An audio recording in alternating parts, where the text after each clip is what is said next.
One of the things that I love most about my show is that when I travel the world, a lot of people tell me that we inspire them to want to bake.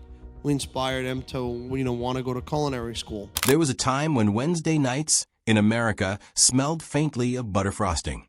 Families gathered around their televisions, not for a crime drama or a talent contest, but to watch a stocky, loud, endlessly energetic baker in Hoboken, New Jersey, wrestle a 5-foot fondant motorcycle into existence before a deadline.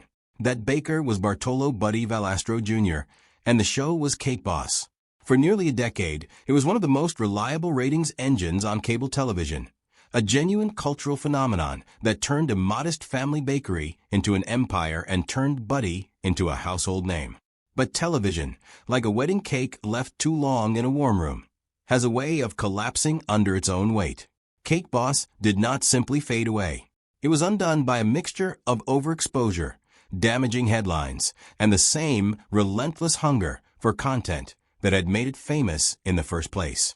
This is the story of how a Hoboken bakery became a national obsession, and how that obsession slowly curdled. Carlo's Bakery had existed for decades before anyone thought to point a camera at it. It was founded by Buddy's father, Bartolo Valastro Sr., an Italian immigrant with a gift for pastry and an unshakable belief that quality was non-negotiable. The bakery was a neighborhood institution long before it was a brand, the kind of place where regulars knew the staff by name and the smell of fresh cannoli drifted out onto the sidewalk every morning. Buddy grew up practically living inside that bakery. As the youngest son among 5 children, he spent his childhood hours after school folded into the rhythm of dough and sugar, absorbing techniques simply by watching his father and the older bakers work. It was not a glamorous apprenticeship. It was flour under the fingernails and burns from hot pans, the unglamorous grind that eventually produces real skill. That apprenticeship was cut brutally short. When Buddy was 17, his father died of lung cancer. In an instant, a teenager who had planned on simply inheriting a trade found himself thrust into ownership of a business he barely understood how to run. There was no gentle transition, no mentorship period. Buddy has spoken over the years about how disorienting that period was, how he had to learn payroll, supplier relationships, and management all while grieving and while still, technically, a teenager. His mother, Mary Valastro, became the stabilizing force the family needed.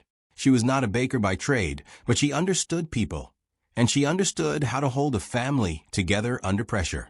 Buddy has credited her repeatedly as the person who kept the bakery and the family from falling apart in those difficult years. Her influence would remain a defining emotional thread of the family story for decades to come. Slowly, painfully, Buddy grew into the role. He did not simply maintain his father's bakery. He began to push it in new directions. He experimented with more elaborate cake designs, embraced increasingly ambitious sculptural work, and built a reputation for taking on commissions other bakers would have turned down as impossible. Word spread through northern New Jersey and eventually into New York City that there was a young baker in Hoboken capable of turning almost any idea into edible art. By the mid-2000s, reality television producers were scouring the country for subjects with built-in drama and a family-run business with a charismatic young owner, for opinionated sisters, and a steady stream of high-pressure deadlines was close to perfect material. Carlo's Bakery caught the attention of TLC, a network that had already found success mining ordinary workplaces and families for compelling television. Cake Boss premiered in 2009, and almost immediately it became clear that the network had found something special. The premise was simple. Cameras followed the day-to-day chaos of Carlo's Bakery, capturing the frantic building of elaborate custom cakes alongside the equally frantic family dynamics of the Valastros. What made the show work was not just the cakes, spectacular as they were, but Buddy himself. He was loud, sentimental, quick to laugh, and just as quick to erupt when something went wrong in the kitchen. Audiences found him relatable in a way that many reality stars never managed to be. The show also benefited from something television producers cannot manufacture: authenticity. The sisters really did work at the bakery. The bickering was real bickering, born of decades of shared history. When tempers flared over a cracked fondant panel or a missed delivery time, viewers were not watching actors performing family tension. They were watching an actual family under actual pressure, with an actual business on the line. Ratings climbed quickly, and Cake Boss became appointment viewing for TLC's audience. Buddy's cake designs grew more audacious as the show's budget and ambitions grew alongside its popularity. Towering sculptural cakes shaped like cars, buildings, and cartoon characters. Cakes rigged with hidden mechanisms. Cakes built to shock as much as to taste good. Some of these builds became legendary among fans. Elaborate cakes that collapsed spectacularly during construction. Joke cakes built to look uncannily like real objects. And increasingly elaborate seasonal specials. If the cakes were the hook, the family was the substance that kept people watching season after season. Buddy's sisters, Grace, Madalena, Mary, and Lisa, along with their husbands, became almost as recognizable as Buddy himself. Grace's husband, Joey Fogno, served as head baker, responsible for translating Buddy's visions into structurally sound reality. Madalena's husband, Mauro Castano, brought his own pastry expertise and a warmth that made him a fan favorite. Buddy's cousin Frank Amato became known for his decorating flair, and longtime family friend Danny Dragney, sometimes affectionately called the Mule for his willingness to do whatever job needed doing, represented the loyalty that ran through the whole operation. The show did not shy away from hardship, either. When Buddy's mother passed away in 2017, the series paused to mourn her openly, devoting an episode to honoring her memory and reflecting on how central she had been not just to the bakery, but to the entire family's resilience. Moments like these gave the show an emotional gravity that pure spectacle could never provide on its own. Cake Boss also showed a softer, more charitable side. Buddy and his team regularly took on projects for people going through genuinely difficult circumstances. Cakes for grieving families, for children with serious illnesses, for people with disabilities who rarely got this kind of attention. These segments reminded audiences that behind the theatrics was a business that took real pride in bringing joy to people during hard moments, and they helped cement the show's broader emotional appeal beyond simple novelty. Success bred expansion, and expansion bred more success, at least at first. TLC and the Valastro family leaned hard into the brand, producing spin-offs including Kitchen Boss, which focused on Buddy's cooking beyond cakes and Next Great Baker, a competition series designed to discover new baking talent. A companion series, Buddy's Bakery Rescue, sent Buddy around the country helping struggling bakeries get back on their feet, which both extended the franchise and reinforced Buddy's image as a generous mentor rather than merely a competitor. Carlo's bakery itself transformed under the weight of its newfound fame. What had once been a single storefront became a destination, with tourists lining up outside just to see the shop from television. The Valastros opened additional locations, eventually expanding well beyond New Jersey into other states, turning a family bakery into a genuine national retail brand. Buddy became a fixture in magazines and talk shows, released cookbooks, and built out a line of branded food products sold well beyond the bakery's own counters. For a while, it seemed as though the Cake Boss brand could do no wrong. But the same intense media presence that built the empire would eventually start working against it. Television audiences are famously fickle, and no format stays fresh forever. By the mid-2010s, cracks were beginning to show in the Cake Boss machine, both from audience fatigue and from a series of real-world controversies that chipped away at Buddy's carefully cultivated image as a warm-hearted family man. The first significant blow came in 2013, when reports surfaced alleging that Buddy had paid employees at Carlo's bakery below the legally required minimum wage. Some workers claiming they earned only a small fraction of what New Jersey law mandated at the time. Alongside the wage allegations came claims of a difficult and sometimes hostile workplace atmosphere, with some employees describing an environment of intimidation. Buddy publicly denied the accusations, insisting his workers were paid fairly and that the workplace claims were false. Nevertheless, in 2014 he reached a settlement with New Jersey's Department of Labor and Workforce Development, agreeing to repay back wages and implement new workplace policies. The settlement did not carry an admission of wrongdoing, but the headlines it generated were damaging regardless. And for a segment of the audience, the wholesome family image at the heart of the show started to feel harder to square with the reporting. Not long after, in 2014, Buddy was arrested for driving under the influence after being pulled over in Manhattan. The arrest generated a fresh wave of unflattering coverage, further eroding the carefully polished, family-friendly persona the show had spent years building. For a series whose entire commercial appeal rested on warmth and relatability, negative personal headlines were corrosive in a way that would have mattered less for a grittier program.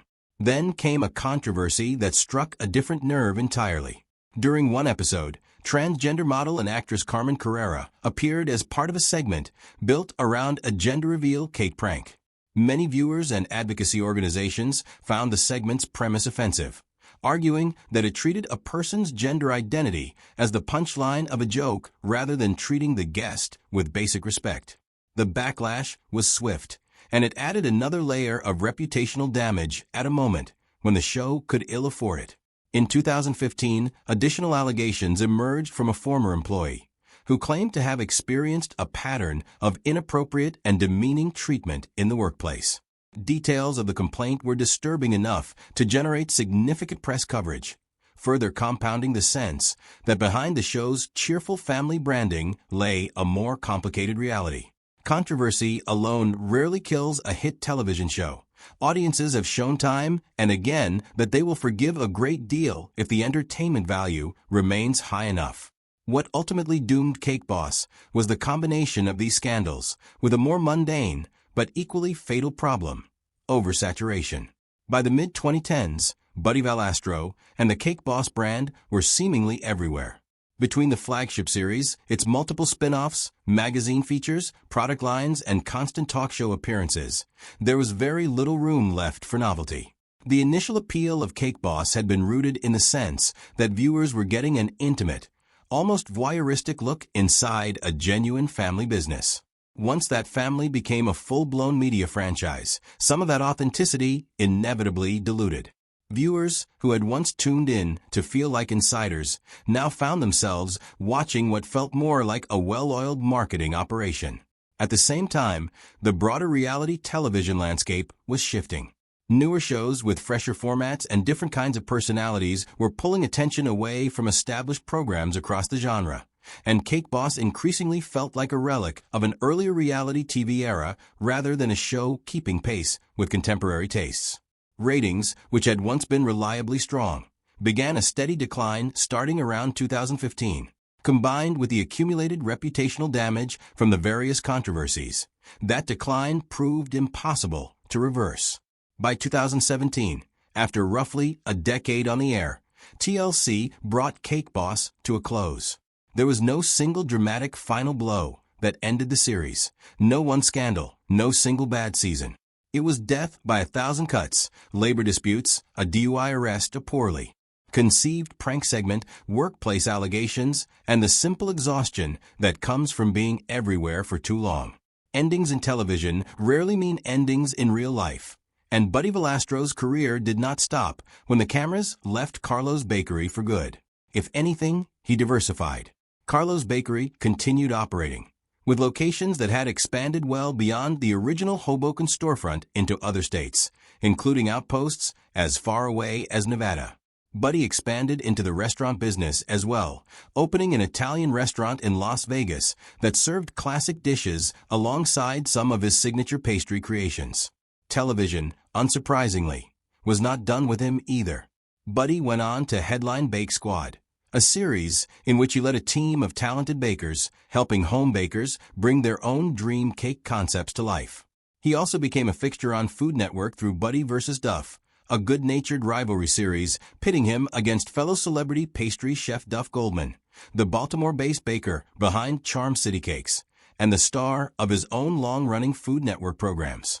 Off-camera, the two have described a genuinely warm friendship beneath the competitive banter, each professing real respect for the other's craft and talent. That friendship was tested by real hardship. In September 2020, Buddy suffered a severe injury when his right hand was caught in a pinset machine at his home bowling alley. Family members had to cut him free from the machine, and he underwent multiple emergency surgeries in the aftermath. The injury threatened not just his ability to perform ordinary tasks, but the very hand skills that had defined his entire career. Recovery was slow and uncertain, but Buddy has since said publicly that he regained the vast majority of the strength in his hand, allowing him to return to the intricate decorating work that made him famous in the first place. He has spoken about Goldman being among the first people to reach out and support him through that recovery, a detail that speaks to the genuine bond between the two rival bakers. Part of what made Cake Boss resonate for as long as it did was the depth of its supporting cast, most of whom were not actors at all, but real employees and family members whose lives were genuinely intertwined with the bakery's fortunes. Joey Fogno, married to Buddy's sister Grace, served as head baker and was responsible for translating Buddy's most ambitious ideas into cakes that could actually stand up under their own weight. Mauro Castano, an Italian immigrant himself and husband to Buddy's sister Maddalena, brought both technical skill and a warmth that endeared him to viewers. Buddy's cousin Frankie Amato Jr. became known for his decorating artistry, while longtime employee Danny Dragni represented decades of loyalty to the family, having worked at the bakery since before Buddy was even born. Not every storyline involving the extended Cake Boss family was a happy one. Buddy's younger sister, Lisa, went through a painful public ordeal when her then-husband, who had worked at the bakery as one of Buddy's closest associates, was arrested and later pleaded guilty to a serious criminal offense involving a minor, ultimately serving a lengthy prison sentence. It was a stark reminder that even a show built around family warmth was not immune to the kind of real-world tragedy that no amount of television polish could soften. Other longtime bakery employees left their own mark on the show's history. A veteran baker who had worked at Carlo's since the 1960s was honored with a Lifetime Achievement recognition before passing away after a battle with cancer, a loss that the show treated with real solemnity. Other staff members moved on to different chapters of their lives entirely, including one talented decorator who left the bakery to pursue a nursing career, and another employee whose life was upended by Hurricane Sandy before he eventually rebuilt his career in the baking industry elsewhere. It would be easy to reduce the story of Cake Boss to a single narrative arc, rapid rise, spectacular fall, but the truth is messier and more human than that. Buddy Valastro built something real out of genuine tragedy, turning a teenage inheritance of grief and responsibility into one of the most recognizable culinary brands in American television history. The show's success was not an accident of good timing. It reflected a genuine talent for baking, a genuinely compelling family dynamic, and a genuine willingness to let cameras capture both the triumphs and the messiness of running a family business under pressure. At the same time, the controversies that eventually helped end the show's run were not manufactured either. Labor disputes, a DUI arrest, an offensive segment involving a transgender guest, and workplace allegations were real events with real consequences for real people. And they mattered precisely because audiences had been asked to invest emotionally in the Valastro family's wholesome image. When that image cracked, it cracked in ways that could not simply be edited around.